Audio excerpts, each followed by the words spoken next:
Hare Krishna, welcome to Jagannath kitchen. నేను ఈరోజు beetroot, carrot, పెరుగు, నల్లుప్పుతో పల్లీలతో ఒక రెసిపీ చూపిస్తున్నానండి. ఇదిగో ముందుగా ఈ గిన్నెలో క్యారెట్ను వేస్తున్నానండి. క్యారెట్ను వేసేసుకుంటున్నాను. మళ్ళీ ఇందులోకి బీట్రూట్ వేస్తున్నానండి. ఇదిగోండి బీట్రూట్ వేస్తున్నాను.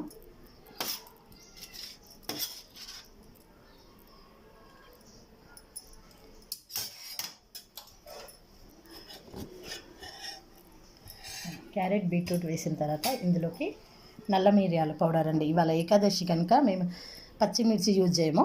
ఇది చూడండి, బ్లాక్ పేపర్,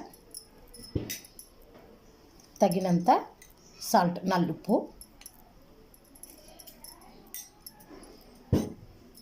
అందులోకి ఇప్పుడు పెరుగు వేసుకుంటున్నానండి. ఇది చూడండి. ఇప్పుడు దీన్ని పెరుగు వేసిన తర్వాత కలుపుకోవాలండి. కలుపుకొని దేవునికి నైవేద్యం పెట్టుకొని తినేద్దామండి. ఈ వీడియో నచ్చినట్లయితే లైక్ చేయండి, షేర్ చేయండి, సబ్స్క్రైబ్ చేయండి, బెల్ బటన్ నొక్కండి. ఇది చాలా టేస్ట్గా ఉంటుందండి. ఫాస్టింగ్ రోజు ట్రై చేసి చూడండి.